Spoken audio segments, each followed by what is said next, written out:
दोनों की शादी बड़े धूमधाम से की गई थी, घर में खुशियों का माहौल होता है। पति-पत्नी इसी बीच में हनीमून का प्लान करते हैं और हनीमून मनाने के लिए माउंट आबू के जंगलों में चले जाते हैं।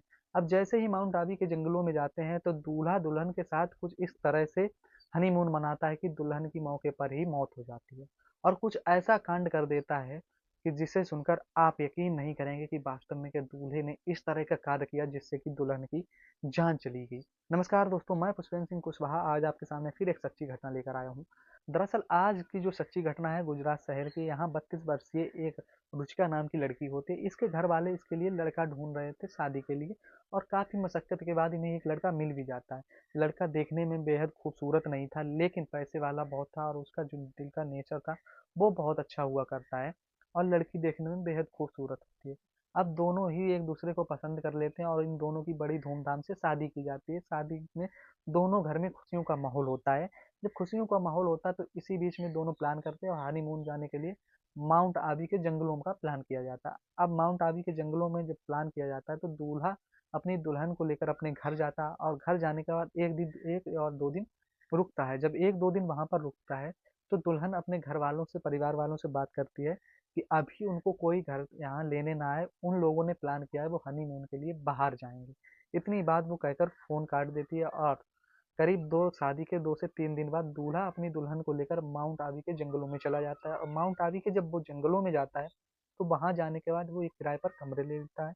कमरा लेने के बाद वहां पर सुहागरात मनाता है। सुहागरात मनाने के बाद उस लड़की को लेकर जंगल में चला जाता है। अब जंगल में वो जाता है तो जंगल में क्या करता है उस लड़की के साथ वो जरा आपको बताता हूँ। तभी लड़का अपनी ससुराल के परिजनों को फोन करता है और कहता है कि रुचिका की तबीयत खराब है। दरअसल उसको उल्टियां बहुत ज्यादा हो रही हैं और उसकी उल्टियां बंद नहीं हो रही हैं क्योंकि परिवार वाले जानते थे कि शादीशुदा जीवन में शायद पहली बार सफर करके गई हो और ऐसा हो भी सकता है कि उसको उल्टियां हो रही हो कि सुहाग रात की बात थी। तो घर वाले इस चीज पर ज्यादा ध्यान नहीं देते हैं और इस बात को टाल देते हैं। लेकिन दूल्हा फिर करीब 2 से 3 घंटे बाद फोन करता है।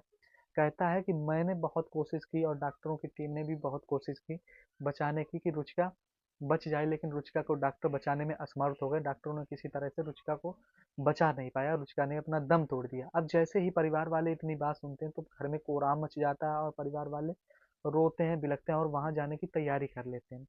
लेकिन जो लड़का था बड़ा ही शातिर दिमाग का हुआ करता है। वो लड़का इस तरह से बर्ताव कर रहा था कि मानो उस लड़के ने कुछ किया ही ना हो।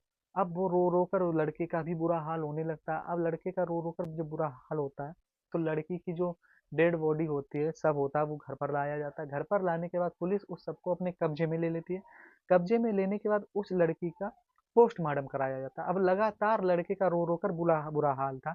लड़का अपनी चाल में बिल्कुल कामयाब हो रहा था। अब वो इस तरह रो रहा था कि कुछ कहा भी नहीं जा सकता। जिस तरह लड़की के घर वाले लड़के को रोता देख रहे थे तो शायद वो भी यकीन नहीं कर पा रहे थे कि वास्तव में क्या इस लड़के ने कुछ ऐसा किया होगा। तभी उस लड़की का अंतिम संस्कार किया जाता है। अंतिम संस्कार जब किया जाता है तो उस लड़के का रो रो कर बुरा हाल था। परिवार वाले भी बहुत ज्यादा परेशान हो जाते हैं। लेकिन इसी बीच में पोस्टमार्टम रिपोर्ट आ जाती है। पोस्टमार्टम रिपोर्ट में साफ साफ दिखाया गया था कि उस लड़की की गला दबाकर हत्या कर दी गई है और उसके मुंह में कुछ ऐसी चीज घुसी गई है, दबाई गई है जिससे कि उसकी हत्या हो गई है, जिससे कि वो चिल्ला ना पाए। अब पुलिस को पूरा शक हो जाता और उसके जो ससुराल वाले होते वो भी शक करने लगते हैं और उस लड़के के खिलाफ एफआईआर दर्ज करा देते हैं। जब उस लड़के के खिलाफ एफआईआर दर्ज हो जाती है तो पुलिस उस लड़के को हिरासत में लेती है। हिरासत में लेने के बाद उस लड़के से पूछताछ की जाती है।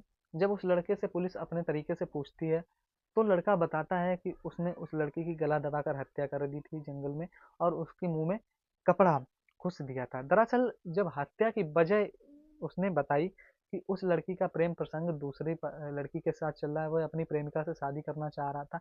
लेकिन घर वालों के प्रेशर की वजह से घर वाले लालच में आकर, दहेज के लालच में आकर इस लड़की रुचिका नाम की लड़की से शादी करा देते हैं। लेकिन वो उस लड़की के बिना रह नहीं पा रहा था और उस लड़की से बातचीत करना चाह रहा था, उसके साथ ही शादी करना चाह रहा था। यह बात जब उस लड़के के मन में चल रही थी तो लड़के ने उस लड़की को, जो उसकी पत्नी होती है, उसको रास्ते से हटाने की सोचा और उसको रास्ते से हटा भी दिया था। अब होता क्या है, लड़के को जरा भी इस चीज का भनक नहीं था कि पोस्टमार्टम रिपोर्ट में साफ साफ नजर आ जाएगा कि जिस तरह लड़के ने गला दबाकर मारा है पोस्टमार्टम में वो भी लिख कर आ जाएगा।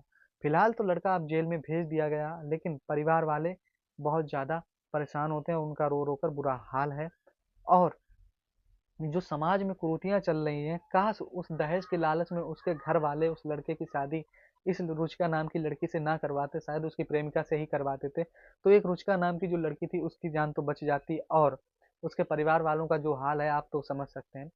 अगर आपको ये कहानी अच्छी लगी हो तो हमारे चैनल को सब्सक्राइब कर लें और बेल आइकन दबाना ना भूलें। धन्यवाद।